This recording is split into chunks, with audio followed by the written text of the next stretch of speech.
श्री स्वामी समर्थ स्वामी भक्त हो. या व्हिडिओमध्ये आज आपण हरतालिकेची कथा काय आहे ते पाहणार आहोत. त्यामुळे व्हिडिओ पूर्ण बघा आणि इतरांनाही पाठवा. आणि तुम्ही माझ्या चॅनेलवर जर का नवीन असाल तर चॅनेलला सबस्क्राईब करायला विसरू नका आणि व्हिडिओला एक लाईक करून कमेंटमध्ये श्री स्वामी समर्थ असे लिहायला विसरू नका. एके दिवशी शंकर पार्वती कैलास पर्वतावर बसले होते. पार्वतीने शंकरांना विचारले, महाराज, सर्व व्रतात चांगलं असं व्रत कोणते? श्रम थोडे आणि फळ पुष्कळ असं एखादं व्रत असेल तर मला सांगा, आणि मी कोणत्या पुण्याईने आपल्या पदरी पडले हेही मला सांगा. तेव्हा शंकर म्हणाले, जसा नक्षत्रात चंद्र श्रेष्ठ, ग्रहात सूर्य श्रेष्ठ, 4 वर्णात ब्राह्मण श्रेष्ठ, देवात विष्णू श्रेष्ठ, नद्यात गंगा श्रेष्ठ, त्याप्रमाणे हरतालिका हे व्रत सर्वात श्रेष्ठ आहे. ते तुला सांगतो. तेच तू पूर्वजन्मी हिमालय पर्वतावर केलंस आणि त्याच्या पुण्याने तू मला प्राप्त झालीस. ते ऐक. हे व्रत भाद्रपद महिन्यातील पहिल्या तृतीयेला करावं. ते पूर्वी तू कसं केलंस ते मी तुला आता सांगतो. तू लहानपणी मी तुला प्राप्त व्हावं म्हणून मोठा तप केलास. 64 वर्ष तर तू झाडाची पिकलेली पानं खाऊन होतीस. थंडी, पाऊस, ऊन ही तिन्ही दुःख सहन केलीस. हे तुझे श्रम पाहून तुझ्या वडिलांना फार दुःख झाले व अशी कन्या कोणाला द्यावी अशी त्यांना चिंता पडली. इतक्यात तिथे नारदमुनी आले. हिमालयाने त्यांची पूजा केली आणि त्यांना येण्याचे कारण विचारले. तेव्हा नारदमुनी म्हणाले, तुझी कन्या उपवर झाली आहे, ती विष्णूला द्यावी. ते तिचा योग्य पती आहेत. त्यांनीच मला तुझ्याकडे मागणी करण्यास पाठवले आहे, म्हणून इथे आलो आहे. हिमालयाला मोठा आनंद झाला. त्याने ही गोष्ट कबूल केली. नंतर नारद तिथून विष्णूकडे आले. त्यांना ही हकीकत कळवली व आपण निघून दुसरीकडे गेले.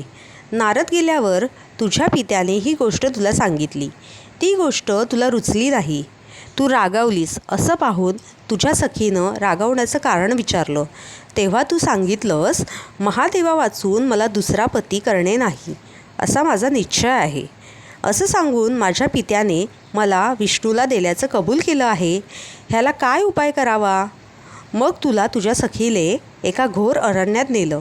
तिथे गेल्यावर एक नदी दृष्टीस पडली. जवळच एक गुहा आढळली. त्या गुहेत जाऊन तू उपवास केलास.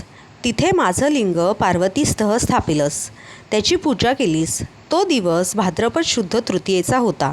रात्री जागरण केलंस. त्या पुण्याने इथलं माझं आसन हललं. नंतर मी तिथे आलो. तुला दर्शन दिलं आणि वर मागण्यास सांगितलं. तर त्यावर तू म्हणालीस, तुम्ही माझे पती व्हावे याशिवाय दुसरी कोणतीही इच्छा नाही. नंतर ती गोष्ट मी मान्य केली. मी गुप्त झालो.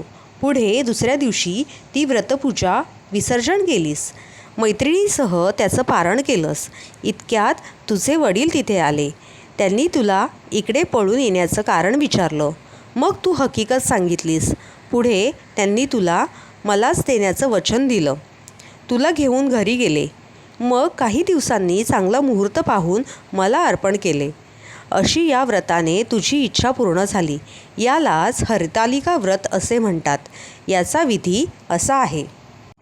ज्या ठिकाणी हे व्रत करावयाचं असेल त्या ठिकाणी तोरण बांधावं. केळीचे खांब लावून ते स्थळ सुशोभित करावं. पुढे रांगोळी घालून पार्वतीसह महादेवाचे लिंग स्थापन करावे. षोडोपचारांनी त्यांची पूजा करावी. मनोभावे त्यांची प्रार्थना करावी. नंतर ही कहाणी वाचावी व रात्रभर जागरण करावे. या व्रताने प्राणी पापापासून मुक्त होतो. 7 जन्माचं पातक नाहीसं होतं. राज्य मिळतं. स्त्रियांचं सौभाग्य वाढतं. ह्या दिवशी बायकांनी जर काही खाल्लं तर 7 जन्म वंद्या होतात. दळिंद्र येतं व पुत्रशोक होतो. कहाणी ऐकल्यावर सुवासिनींना यथाशक्ती वाण द्यावा. दुसऱ्या दिवशी उत्तर पूजा करावी आणि व्रताचं विसर्जन करावं. ही 60 उत्तराची कहाणी 5 उत्तरी, देवाब्राह्मणांचे द्वारी, पिंपळाचे पारी, सुफळ संपूर्ण. श्री स्वामी समर्थ.